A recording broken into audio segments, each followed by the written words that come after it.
कहने को तो कमल जॉली से मेरी पहली मुलाकात एक टैक्सी कैब बुकिंग के दौरान हुई, लेकिन न जाने कब बतौर टैक्सी ड्राइवर मिले जॉली जी और मेरा परिवार फैमिली फ्रेंड्स बन गए। 2015 में जब मैंने पंडारा रोड कॉलोनी के अपने घर से टैक्सी बुक की, तो जॉली जी पहली बार टैक्सी लेकर आए। बातों बातों में पता चला कि वो तो हमारी इसी कॉलोनी में रहते हैं। एक और कमल जॉली जी की पत्नी सेंट्रल गवर्नमेंट ऑफिसर हैं। उनके बच्चे हाईली एजुकेटेड और वेल सेटल्ड हैं। दूसरी ओर खुद यूनाइटेड नेशंस में काम कर चुके जॉली जी ने जब बेझिझक होकर टैक्सी चलाने का फैसला लिया, तो उनके मन पर कतई ये प्रेशर नहीं था कि लोग क्या कहेंगे। एक मिडिल क्लास फैमिली से होने का उनका सबसे स्ट्रांग पॉइंट है जीवन को लेकर पॉजिटिव सोचना। ए फॉर एप्पल उन्होंने क्लास 6th में सीखा था। आज इंग्लिश पर कमांड पा चुके जॉली जी फ्रेंच सीख रहे हैं। मन के मौसम यूट्यूब चैनल में आपका स्वागत है कमल जॉली जी। और मैं चाहूंगी कि आपके जीवन के जो पड़ाव रहे हैं और चाहे तो आप इसको जो वर्तमान स्थिति है, पंडारा रोड में आप रह रहे हैं और आपका जो व्यवसाय है, जो काम कर रहे हैं, यहाँ से शुरू करते हैं और उसके बाद हम पीछे चलेंगे। जी जी जी जी। हाँ, तो मैडम मैंने ये अक्टूबर 2015 में शुरू किया। तब मेरी एज अबाउट 54 थी। तो अपना फैमिली बच्चे सेटल थे। तो मैं तो इस प्राइवेट पहले यूएन में था, उससे गवर्नमेंट का किया, लेकिन वो एक पार्ट टाइम जॉब थी, एडॉक बेस टेम्परेरी थी। जी। तो उसके बाद फिर मैंने सोचा कि ठीक है, इतनी ज्यादा ख्वाहिशें है नहीं मेरी, थोड़ा बहुत टाइम पास करने के लिए। जब 1000-1500 रुपये मेरा लक्ष्य है एक दिन का कमाने का, तो मैंने सोचा यही काम कर लेते हैं कि अपनी मर्जी के मालिक रहेंगे। जब दिल किया कर लिया, ना भी किया तो कोई बात नहीं। तो ये सोचकर मैंने ये एक नई टैक्सी डाल ली और आज अभी तक 5 साल हो गए हैं। तो अभी बस यही कर रहा हूँ मैं। तो जब मैं बाकी दूसरे टैक्सी वालों को देखता हूँ तो थोड़ा सा लगता है कि बेचारे गाड़ियों की ईएमआई भी देते होंगे, बच्चों को भी पढ़ाने का खर्चा उठाते होंगे, या मकान का किराया वगैरह भी देते होंगे। तो बहुत सारी जिम्मेवारियां हैं उनके ऊपर। तो इस हिसाब से मैं सोचूं तो मेरी भगवान का आशीर्वाद रहा है कि जिम्मेवारियां तो हैं, लेकिन अपना घर में बीवी बच्चे खूब अच्छी तरीके से कमा रहे हैं और मेरे लिए उन्होंने जिम्मेवारियां थोड़ी सी कम कर दी हैं। जी, कुछ अपने परिवार के बारे में बताइए। मेरी वाइफ सेंट्रल गवर्नमेंट में ऑफिसर है, खान मार्केट में ही। और 3 बच्चे हैं मेरे। बेटा है वो ही इज 89 बॉर्न। वो कस्टम में है, इज ए कस्टम एग्जामिनर इन बॉम्बे में। फिर मेरी 2 जुड़वा बेटियां हैं 92 बॉर्न।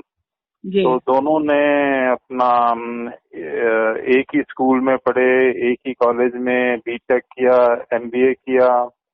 और अभी दोनों जब इन्होंने 12th किया तो इनके काफी अच्छे मार्क्स आए। तो हमने सोचा कि ये पूरी जिंदगी एक ही स्कूल में पढ़ी हैं, एक ही फ्रेंड्स, एक जैसे फ्रेंड्स हैं। तो हमने चाहा कि इनको सेपरेट किया जाए सो दैट कि इनके अपने अलग अलग कोई दोस्त बने। तो एक को दिल्ली यूनिवर्सिटी में इनको हमने, एक को डाल दिया वेंकटेश्वरा कॉलेज में, दूसरी को डाल दिया खालसा कॉलेज दिल्ली यूनिवर्सिटी।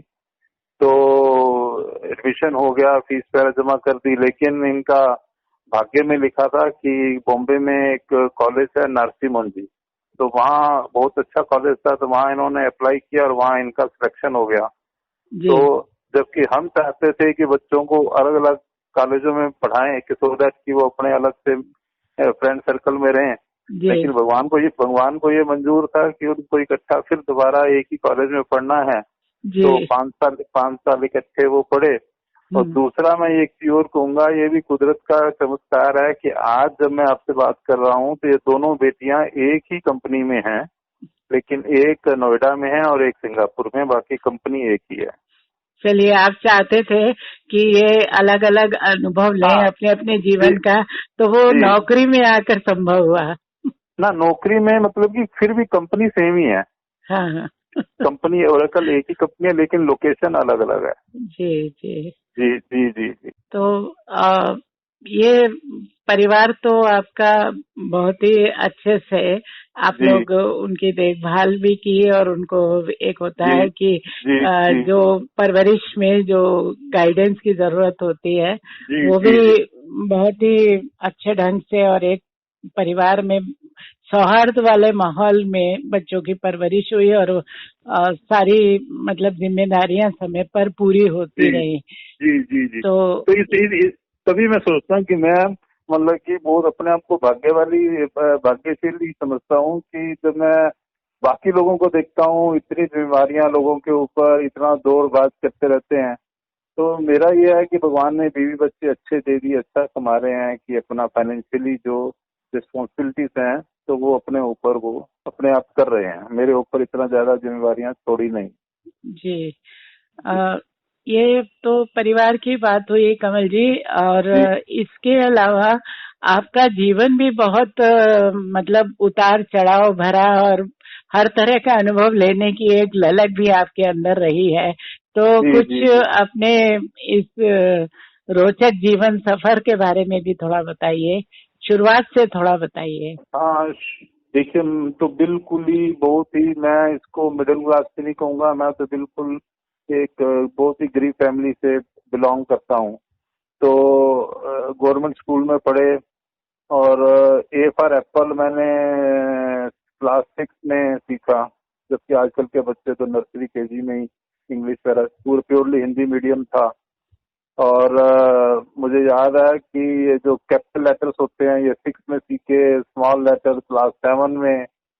तो क्योंकि मैंने ये 10+2 77 में मैंने 10th की थी, तो मेरे 2 फ्रेंड्स हैं, वो पहले होती थी दिल्ली में हायर सेकेंडरी, तो जी वो मेरे से 1 साल सीनियर सीनियर हैं, अभी भी हैं दोनों। तो उनका 11th का लास्ट बैच था और मेरा 10+2 का फर्स्ट बैच था। तो मुझे याद है कि 77 में मैं उधर दिल्ली में टैगोर गार्डन की तरफ रहता था, तो वहाँ मंदिर में जाते थे और हर मंगलवार को कीर्तन होता था। जी। तो मेरा एक दोस्त है विजय, तो वो भी आता था, विजय, और एक राकेश नागपाल, वो आज भी दोनों मेरे दोस्त हैं। तो विजय के साथ मेरी 77 में मुलाकात हुई, और हमारा ये तीनों की तिगड़ी थी, हम्म। नागपाल की, विजय की और मेरी।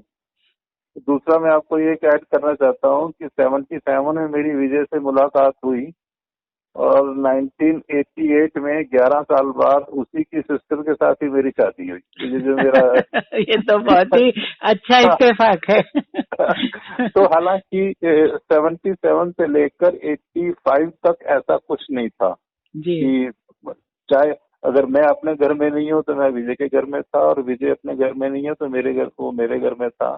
जी। तो तब तो कुछ था नहीं। तो मेरे से 3 मेरी बड़ी सिस्टर हैं, तो अभी 2 की तो शादी हो गई थी, तो एक जो मेरे से बड़ी थी पहले उसकी करनी थी, 85 में उसकी शादी हुई। तो फिर 88 में मतलब कि अब आप इसको जैसे मर्जी समझ लो, मैं तो इसको मतलब ये लव मैरिज ही। तो फिर हम्म। विजय की बहन के साथ ये जो उसी के साथ मेरी शादी हो गई। तो ये है, और आज भी हमारा दोनों जो नागपाल है और ये इनका बहुत अच्छा मेल मिलाप है। हाँ, नहीं ये तो सही है। जी जी। और मैं जैसे मैंने आपको बताया कि मैं कोई इतना अच्छा स्टूडेंट तो रहा नहीं अपनी लाइफ में, कोई पढ़ाई लिखाई में अच्छा था नहीं। तो ये दोनों मेरे जो फ्रेंड्स थे, इन्होंने इंग्लिश स्पीकिंग इंस्टीट्यूट होते हैं, तो इन दोनों ने इंग्लिश सीखनी शुरू की। अब इनके पास फीस, ये एक सुबह जाता था, एक शाम को जाता था। तो हम दोनों तीनों एक टीनेजर ग्रुप में थे। तो टीनेजर में एक ऐसी मेंटेलिटी होती है, एक होता है कि मैं आपसे वो क्वेश्चन करूं कि जिसका आंसर मुझे पता है और आपको ना पता हो। तो हम्म। ये जो सुबह सीखते थे मेरे से पूछते थे कि हम्म। तेरे को पता है काली मिर्च को क्या कहते हैं? मैं कहता मुझे नहीं पता। तो फिर वो करते थे पेपर, क्योंकि वो सीख कर आते थे। हम्म। तो इन्होंने फिर विजय ने और नागपाल ने, इन दोनों ने जैसे बच्चों का टाइम का चार्ट बनाते हैं, present tense, past tense, future tense, इन्होंने मेरे को 12 के 12 टेंस सिखाए। हम्म। तो आज क्योंकि मेरी तो इंग्लिश की तो कोई बैकग्राउंड थी ही नहीं, तो इसने 12 टेंस सिखा दिए कि वो जिस वाक्य के अंत में ता है, ती है, ते है होते हैं, वो प्रेजेंट डेफिनेट टेंस होता है। और present definite tense third person singular के लिए एस या ईएस लगाते हैं। तो बस इसने जो सिखाया, और आज भी मेरी इंग्लिश इतनी है कि जैसे आप कहेंगे कि किचन में नमक मिर्च हल्दी होना चाहिए तो आप एक सिंपल सा खाना बना सकते हैं। तो बस उतनी ही आती है कि अगर आज मैं इंग्लैंड चला जाऊं तो कम से कम भूखा नहीं मरूंगा। तो बाकी फिर जॉब लग गई, अच्छी रही। फिर मेरी मतलब कि टोटल मेरी 4 बहनें हैं, 2 की तो फादर के टाइम हो गई थी शादी। तो अपने से बड़ी सिस्टर की शादी की, अपनी की, अपने से छोटी बहन की शादी की, छोटे भाई की शादी की। जी। तो बस जैसे एक मध्यम वर्गीय या एक मैं तो लोअर मिडिल क्लास की मैं कहूँगा। तो बस भगवान की दया से फिर शादी के बाद अपना अच्छा चलता आ रहा है। कमल जी, कई बार आपसे मतलब बीच रास्तों में जैसे बातचीत होती है, समय काटने के लिए बातचीत होती है, तो वो समय काटने वाली नहीं, यादगार बातचीत हो गई। जैसे आपने एक किसी परिवार का जिक्र किया था कि वो मतलब बहुत तामझाम वाली शादी करने के चक्कर में बहुत मुसीबतों में फंसते चले गए और जिंदगी को बहुत मतलब व्यवहारिक तरीके से लेने के कारण आपकी जिंदगी में एक बड़ी स्मूथनेस रही। जी जी जी। तो कुछ इस वाकया के बारे में कुछ बताना चाहेंगे आप? हाँ, देखिए अब इतने साल काम करने के बाद या फैमिली जो हमारा वो है, अब हर परिवार में कोई अमीर लोग होते हैं, कुछ मिडिल क्लास होते हैं, कुछ थोड़े से वो होते हैं। तो अब बच्चे जब बड़े हुए तो इनकी ख्वाहिशें थी कि ये होना चाहिए, वो होना चाहिए। तो हमने अपनी तरफ से 3 में से 2 बच्चों की शादी कर दी, एक बेटे की और एक बेटी की। और मेरे ख्याल से जितना हमने किया है उतने अपनी हैसियत से ऊपर ही किया है।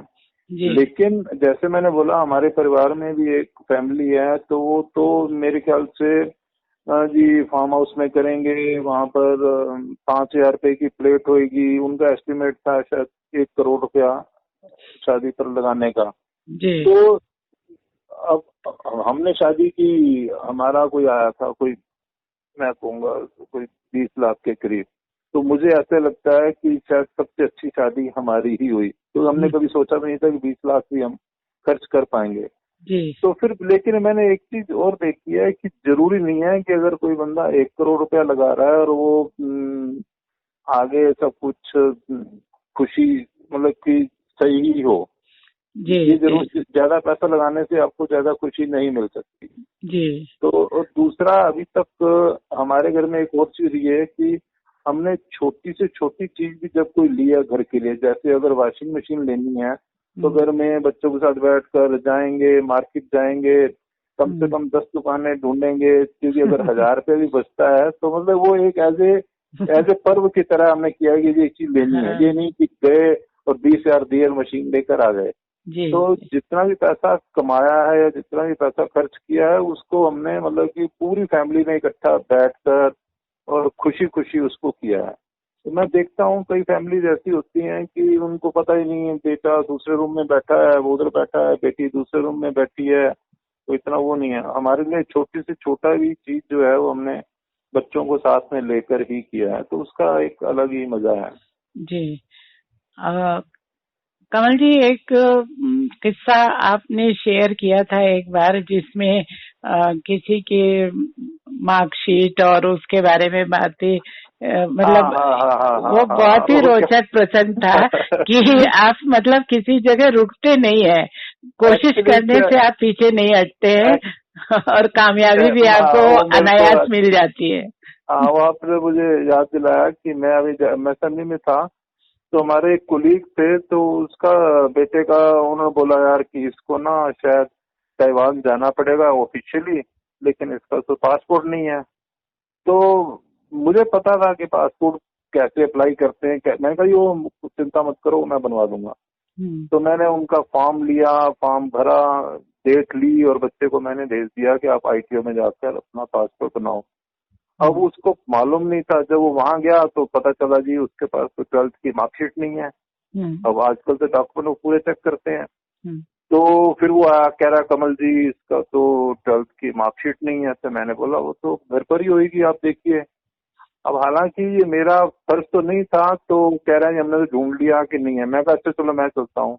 आप मानेंगे नहीं, मैं उस बंदे के साथ घर गया और उनके घर की मैंने पूरी छानबीन की, अलमारियां, ट्रंक, कैसे, कि मुझे पता था कि सर्टिफिकेट कोई बंदा छत पर तो फेंकेगा नहीं, होएगा तो घर में ही। तो मुझे ये था कि एक कागज है तो चलो ढूंढ लेते हैं। लेकिन वो हमारी जो एक कोशिश थी वो बेकार गई, नहीं मिला। तो फिर मैंने बोला जी ये तो आपको एक 12th का सर्टिफिकेट बनवाना पड़ेगा। फिर बोलते हैं जी कि अब ये कैसे बने। तो मेरे को इसका भी थोड़ा बहुत तरीका मालूम था। मैं क्या, देखिए कोई गुनाह नहीं है कि अगर आपसे एक चीज खो गई है तो इसका एक सिस्टम है। तो जी आप अपना इसके लिए डुप्लीकेट पेपर में एक ऐड दो जी कि मेरा ये सर्टिफिकेट खो गया है। तो नेशनल अपना इसमें गैजेट में लिखवा दिया कि ये पेपर खो गया, न्यूज़पेपर में ऐड देकर। और इस ये आता था इसका अजमेर जोन में। तो फिर मैं अजमेर गया और उनका पेपर वगैरह देखकर सारा तो अपना लेकर फिर वो आया और उनको दिया। और फिर वो उन्होंने फिर जाकर अपना पासपोर्ट बनाया। इसी दौरान मैं उसी बच्चे की एक और मेरे को बात याद आ रही है कि जब जो बच्चा पैदा हुआ था तो उसका नाम था राजा। अच्छा। अब जैसे कोई वो बच्चों का नाम प्यार से रख देते हैं। तो उस बच्चे के दादा ने उसकी कोई मतलब कि वो बच्चा आज भी कुछ 30 साल का होगा, तो मतलब कि ये समझ लीजिए कि 80 या 90 बॉर्न होगा वो बच्चा। तो उसके नाम का उन्होंने पता नहीं 5 या 10 हजार रुपया कोई दादा ने बच्चे के नाम का डिपॉजिट कर दिया। अच्छा। अब वो था जी राजा, उस बच्चे का नाम राजा, जैसे प्यार से भी रख देते हैं बाबू या राजा।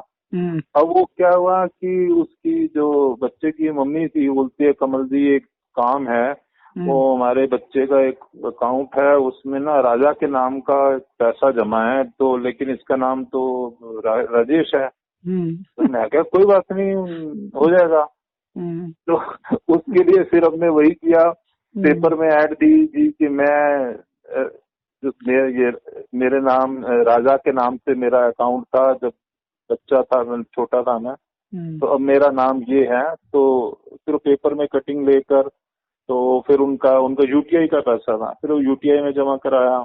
जबकि उनका वो मिला उनको 47,500 रुपये मिले, और वो पता नहीं कितने सालों से, जबकि उसको तो मेच्योर हुए भी कम 20 साल हो गए होंगे, लेकिन वो एक पैसा कुछ था।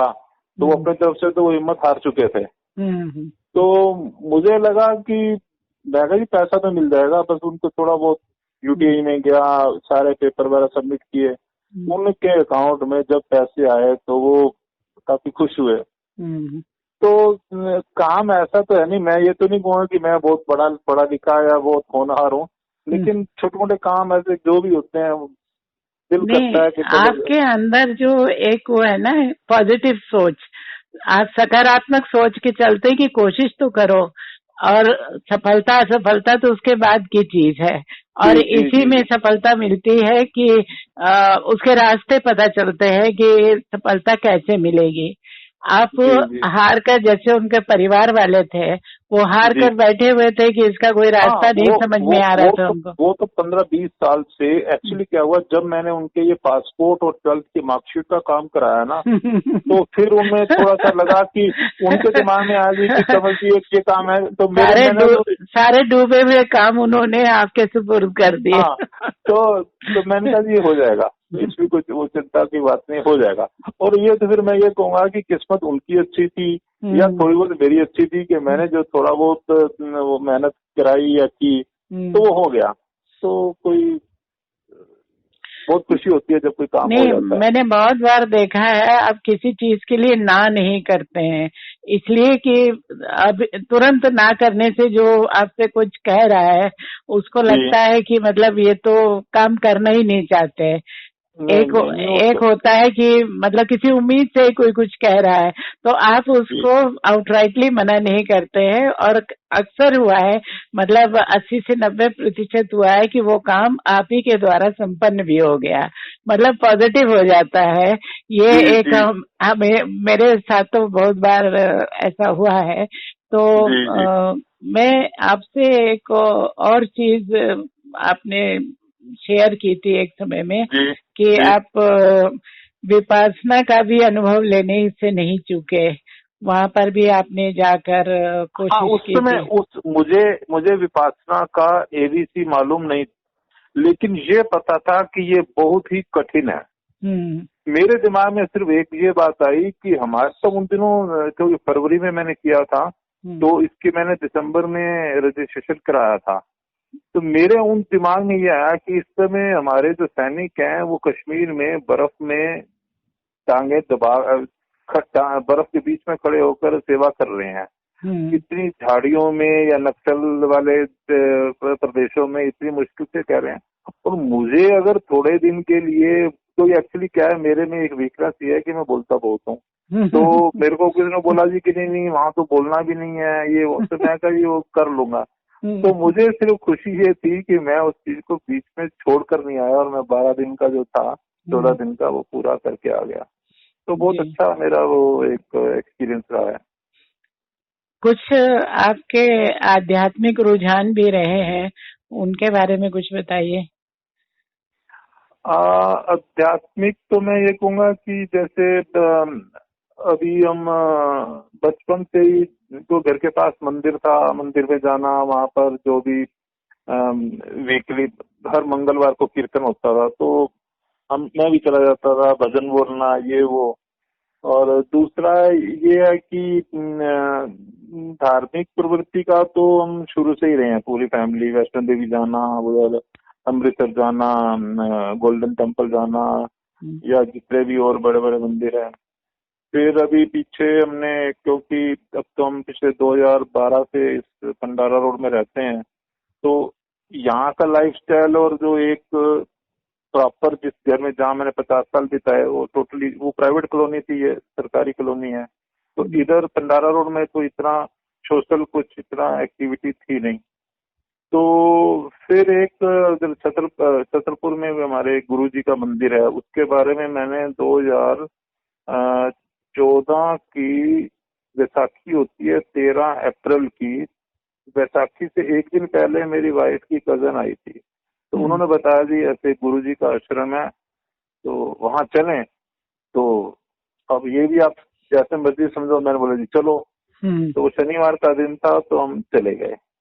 तो फिर उसके बाद हम गुरु जी के साथ जुड़ गए, और अपना, जब पहले तो 1 से वीक हर थर्सडे जाते थे, तो वहां पे फिर मेरा कम से कम 6 साल मेरा आना जाना बहुत रहा है। अभी पिछले 1 साल से, ये पिछले 4 महीने से, तो ये कोरोना की वजह से या उससे पहले फिर थोड़ा कम हो गया। बाकी बहुत अच्छा रहा है मेरा। मैं तो सोचता हूँ कि जो कुछ भी मेरे ऊपर अगर पॉजिटिव रहा है, ये सब वो गुरु जी की ब्लेसिंग से ही हुआ है। कमल जी, आपके जीवन का कोई जैसे होता है कि रुचियां होती है ना, कि पढ़ने लिखने की, वैसे तो आपका बोलने का सबसे ज्यादा शौक है आपका, जिसमें आप बोलते बहुत अच्छा है, और कहानियां और किस्से बहुत हैं आपके पास सुनाने के लिए। लेकिन कोई आपकी बहुत पसंद की किताब, फिल्म, और फिल्म के गानों का भी आपको बहुत अच्छा शौक है, क्योंकि बहुत अच्छे गानों का कलेक्शन है आपके पास में। उस पर भी ये है कि मेरी सिस्टर की शादी हुई थी, सबसे बड़ी वाली सिस्टर की 1974 में जी, और मेरा 61 का बर्थ है। तो इसमें मैं उस समय 13 साल का था, और जैसे मेरा भाई है वो 71 बोर्न है, वो मेरे से 10 साल छोटा है। तो हमारे जमाने में ये होता था कि घर के अगर 2 भाई हैं तो दोनों के कपड़े एक ही रंग के, एक ही डिजाइन के आते थे, अगर किसी को शादी पर जाना है। तो मुझे हर घर की कहानी थी एक समय में। हाँ, तो क्या हुआ कि उन दिनों मेरी जो पहली मूवी थी वो थी आपकी कसम, राजेश खन्ना की। अच्छा। उस पर भी एक वो इसको कोइंसिडेंट कहें कि उन दिनों राजेश खन्ना बिन्नी की वो करता था, जो मॉडलिंग। और इसमें राजेश खन्ना ने जो एक स्ट्राइप वाली शर्ट पहनी थी, कुदरती मेरे घर वाले मेरे लिए वही शर्ट का कपड़ा लेकर आए थे, उसी रंग का, और वो भी बिन्नी का ही था। और दूसरी मजे की बात यह है कि उस फिल्म में राजेश खन्ना का नाम कमल था। और तो ये मेरी पहली मूवी थी। तो अच्छा। मेरा मतलब कि यह है कि राजेश खन्ना की फिल्में देखना और उसी के गाने। बाकी मेरे में मैं अगर आज कहूँ आपको कि मेरे को आजकल पिछले 8-10 साल की किसी भी फिल्म का ना कोई गाना आता है ना मैंने इतना सुना है। मैं अपने वही किशोर कुमार, मोहम्मद रफी, लता मंगेशकर, मतलब कि 80 मैक्सिमम 90s तक के जो गाने हैं मेरे, वो पेन ड्राइव है उसमें 35 के करीब सॉन्ग्स हैं। बस वही पूरा दिन 10-12 घंटे जब गाड़ी चलाता हूँ बस वही रिपीट होते रहते हैं। और कोई जी। किताब ऐसी हो यादगार जो आपने पढ़ी हो, कोई कहानी, कोई? ये मैंने जैसे बताया कि मैंने 77 से ही ABC मतलब थोड़ी बहुत टेंसेस वगैरह का, क्योंकि लिखना पढ़ना तो कुछ आता नहीं था। तो मेरे दोस्तों ने मुझे सिखाया। तो हमारा इसमें 12th में था, एक ओथेलो था शेक्सपियर का। तो फिर मैंने तो मैं तो बिल्कुल ये जो गाइड्स होती हैं कि मेरे मम्मी बोलते थे मुझे कि कमल उठ जा पढ़ ले, क्योंकि घर में तो कोई इतना पढ़ा लिखा था नहीं जो मुझे इतना कोई प्रोत्साहित करता। तो वो ये कहते थे कि सुबह तुम 5 बजे 4 बजे उठकर पार्क में जाओ, चप्पलें उतार कर नंगे पांव टहलो, जो पढ़ोगे वो दिमाग में बैठ जाएगा। तो मेरे 10th में हमारी एक बुक थी उसमें ग्रेट एक्सपेक्टेशन, चार्ल्स डिकन की। तो उसमें करेक्टर था पिप, PIB, पिप। तो वो आता था 100 वर्ड्स का पैराग्राफ लिखो। तो मैं बस चप्पलें उतार कर पार्क में ये रट्टे लगाता था कि पिप वाज एन ऑर्फन बॉय। अब मुझे ये नहीं पता कि हम वाज क्यों लगा रहे हैं, क्योंकि सिर्फ रट्टे से ही काम चलता था। तो ये जब से फिर मैंने 12th तक मेरी इंग्लिश इतनी हो गई थी कि सर आई एम गोइंग, एक एक वर्ड को तोल तोल कर बोलना। तो फिर मैंने जैसे वो कहते हैं ना कि किसी ने कोई शोले फिल्म देख ली और घर आकर स्टोरी सुनाना, तो मैंने क्या किया, ओथेलो की हिंदी में स्टोरी पढ़ ली और फिर मैंने वो रट्टा क्वेश्चन वाली गाइड को रख दिया साइड में। मैंने बोला मुझे इसकी स्टोरी पूरी पता है, अब आप मेरे से जो सा मर्जी क्वेश्चन करो, टूटी फूटी इंग्लिश से तो मैं कर ही लूंगा। तो बस बाकी मैंने एक्चुअली उन दिनों जब टीनेजर्स में ये जो अब आपको मैं क्या बताऊं, जब हम बार्बर शॉप पर जाते थे तो वहां पे 1-1 1.5 घंटा वेटिंग चलती थी। तो मैगजीन्स होती थी वो पढ़ना, घर में सरिता वगैरह आना, कहानियां पढ़ना, क्योंकि उन दिनों तो इतना ना टीवी का और इतना मोबाइल वगैरह का, इंटरनेट का तो कुछ था नहीं। तो जब से ये आपका इंटरनेट और मोबाइल वगैरह चले हैं तो उसके बाद फिर मेरा क्योंकि एक तो बुक्स को पढ़ने की इतनी रुचि नहीं रही अभी, पहले पढ़ते थे जो टीनेजर्स लोग थे। जी।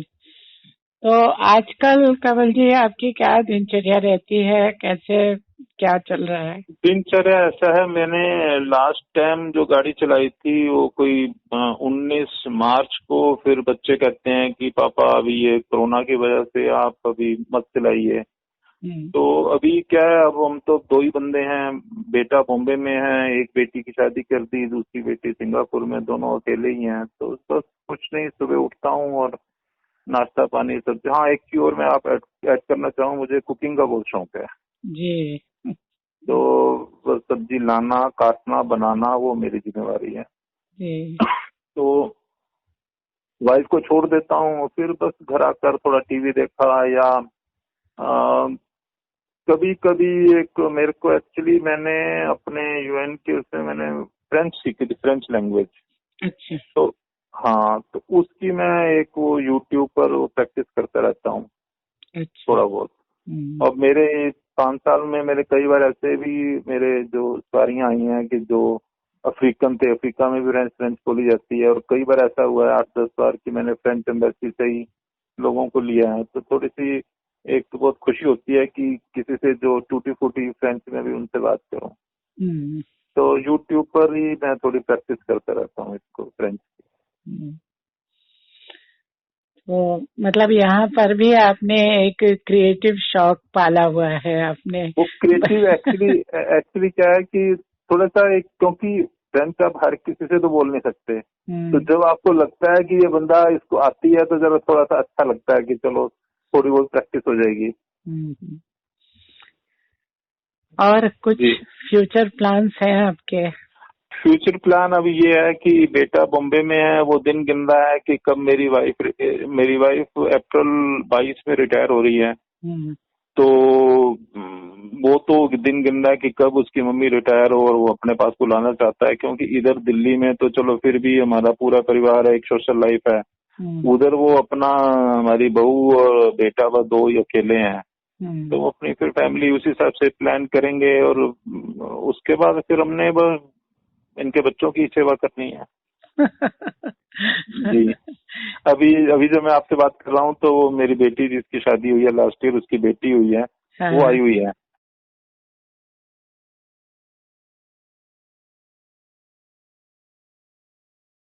क्या करना है, लेकिन मुझे फिर मैं जब आप लोगों के बारे में सोचता हूँ कि आप लोग को रिटायर हुए भी 4-5 साल हो गए हैं, अभी भी आप इतने अपने आप को बिजी रखते हैं। और मुझे एक्चुअली क्या है कि मैं कभी ऐसे खाली बैठा नहीं। तो बाकी अब मजबूरी है, ये तो बीमारी की वजह से, जो कोरोना है इस वजह से खाली बैठना पड़ता है। नहीं, उसमें भी आपने ये भी, आपका फ्रेंच का शौक जो है ये भी जरूर रंग लाएगा और जी। कोई और चीज भी आपको इन्हीं चीजों में से निकल के आएगी, क्योंकि आप खाली बैठने वालों में नहीं है और जी। आपकी जिंदगी हमेशा आगे बढ़ते रहने और अपने आसपास से जुड़े रहने की रही है। जो भी जिसकी छोटी बड़ी जो भी दिक्कत है या कोई भी सहयोग की बात रही तो बेझिझक आपने ऑफर किया है कि मैं देखता हूँ, मैं करता हूँ, हो सकता है कि हो जाए। तो ये समाज और जीवन इसी उम्मीद के सहारे ही चलता है। जी जी, बिल्कुल बिल्कुल। बहुत अच्छा लगा आपसे बात करके और आपकी बातचीत औरों को भी बहुत कुछ सीखने और आनंद देने का काम करेगी। बहुत धन्यवाद। Thank you ma'am, thank you.